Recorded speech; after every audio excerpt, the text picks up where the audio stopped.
현실적으로 직장이나 학교를 병행하면서 준비하시는 분들은 힘든 부분이 많습니다. 따라서 직장 혹은 학교를 병행해야만 하는 상황이라면 안녕하세요, 유진쌤입니다. 편입이란 4년제 대학교에 3학년으로 중도 입학을 하는 제도인데요. 쉽게 말해 전학 간다고 보시면 됩니다. 수시 정시와 편입의 차이점과 편입의 장점부터 짚어드리면 첫 번째, 준비할 과목이 적습니다. 수시와 정시는 국어, 수학, 영어, 국사, 탐구 등 과목이 많고 한 과목이라도 점수가 좋지 못하면 그 과목이 발목을 잡는 시스템이죠. 그러나 편입은 영어 혹은 영어나 수학 이렇게 하나에서 2개의 과목만 준비하시면 됩니다. 내가 잘하는 과목으로 승부 볼 수 있기 때문에 전략만 잘 짜면 수능보다 해볼만 하다는 거죠. 다른 건 다 잘하는데 국어만 약하다던가 다른 건 다 못하는데 영어만 잘한다던가 하시는 분들, 편입에 더 맞는 분들이 바로 이런 분들이라고 보시면 됩니다. 두 번째, 경쟁률에 쫄지 마세요. 수시 정시와 달리 편입은 원서 개수 제한이 없습니다. 학교당 원서 하나라는 원칙을 제외하면 이 학교 저 학교 전부 다 지원할 수 있어요. 보통 학생 한 명이 10개에서 15개 정도의 대학에 지원을 하기 때문에 경쟁률 100대1, 200대1 찍었다고 해도 쫄지 않으셔도 됩니다. 거품이 다 껴있거든요. 세 번째, 편입을 하면 3학년으로 중도 입학하게 됩니다. 나이가 많거나 빠르게 졸업하고 싶은 경우라면 편입을 통해 시간을 단축할 수 있는데요. 본래 전공과 다른 전공으로 지원하는 경우 1학년부터 다녔던 재학생들과 경쟁할 수 있을까 하는 걱정을 많은 분들이 하시는데 편입생의 경우 3학년으로 중도 입학을 했다고 할지라도 1, 2학년 계열 기초 과목부터 차근차근 수강을 하기 때문에 열심히만 하시면 충분히 따라갈 수 있습니다. 지금까지 수시 정시와 편입의 차이점은 어떤 게 있는지 그리고 편입의 장점 3가지를 말씀드렸는데요. 여기까지 모두 이해하셨죠? 지금부터는 편입을 할 때 필요한 학교별 편입시험 준비 방법과 두 번째, 지원 자격에 대해서 설명해 드리겠습니다. 편입의 경우 학교별로 전형이 다른데요. 연고대를 제외하면 대부분의 학교들에서는 인문계열은 편입영어, 이공계열에서는 편입영어, 편입수학 시험을 통해 학생을 뽑고 있습니다. 그럼 이쯤에서 궁금증이 생기실 거예요. 편입영어, 편입수학 도대체 뭔가요? 편입영어부터 말씀드리면 쉽게 말해 리스닝 없는 영어 시험이라고 보시면 됩니다. 리스닝 파트 없이 어휘, 논리, 독해 위주의 문제들로 출제가 되고요. 토익이나 수능 영어에 안 나오는 단어나 문법까지 나와서 어렵습니다. 범위도 넓고 딥한 편이에요. 우리나라에서 가장 어려운 영어 시험이니까 난 안 되겠지?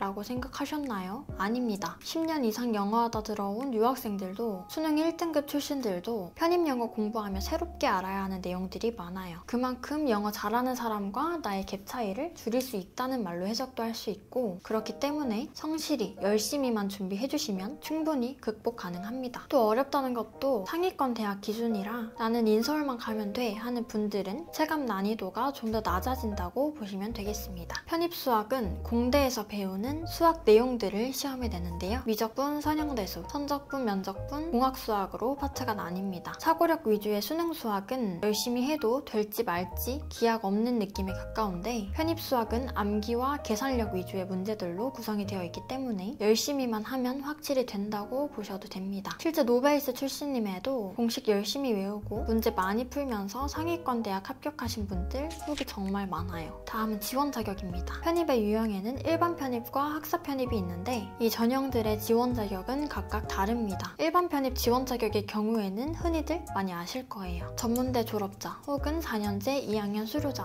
혹은 학자문행제 전문학사 취득자 등이 있고 학사 편입 지원 자격을 갖출 때에는 4년제 졸업장이 필요합니다. 보통 4년제 졸업자들은 취업이나 대학원 진학을 하지 다른 학교를 편입하려고 하지 않기 때문에 학사 편입 지원자들은 거의 대부분 학자문행제로 학위를 딴 사람들이라고 보시면 됩니다. 따라서 이미 인서울, 직거국 학교를 다니고 있거나 유학생들이 많이 지원하는 일반 편입보다는 좋은 학교로 진학하는 데에 유리합니다. 일반 편입의 경우 학사보다 많이 뽑는데 모집자에 비해서 지원자가 훨씬 많기 때문에 지원 자격을 갖추는 것까지는 쉽지만 합격까지 바라보는 게 조금 어렵고요. 학사 편입의 경우 모집 인원도 비교적 적고 지원 자격을 갖추는 것도 비교적 힘들지만 실력 좋은 친구들이 빠져있는 상황이기 때문에 합격에 더욱 유리하다고 보시면 됩니다. 이미 인서울, 직거국 다니고 있는 학생들이 학교 자퇴하고 학사 편입 이어서 준비해서 지원하려고 할까요? 아닙니다. 그냥 대학 2학년까지 수료를 하고 일반 편입으로 도전을 하겠죠. 그래서 학사 학사 편입이 훨씬 유리하다는 거예요. 편입의 경우 보통 다니고 있는 학교나 학과에 만족하지 못하는 학생들이 선택하는 입시 제도입니다. 그래서 상위권 학교에 진학하고자 하는 생각이 강해요. 인서울 캠퍼스 라이프 즐기면서 명문대에 들어가려는 친구들이 많다 보니 인서울 편입 수요가 훨씬 많고요. 경쟁이 치열하고 편입영어, 편입수학의 공부량도 만만치 않게 필요하기 때문에 현실적으로 직장이나 학교를 병행하면서 준비하시는 분들은 힘든 부분이 많습니다. 따라서 직장 혹은 학교를 병행해야만 하는 상황이라면 차라리 빨리 시작해서 총 기간 그리고 총 공부 시간을 확보해 놓으셔야 하고요. 베이스베어 공부 과정이나 지원 자격을 갖추는 과정이 궁금하신 분들은 댓글에서 확인하실 수 있는 연락처 통해 편하게 문의 주세요. 개별적으로 꼼꼼히 상담 도와드리겠습니다. 항상 시청해주셔서 감사합니다.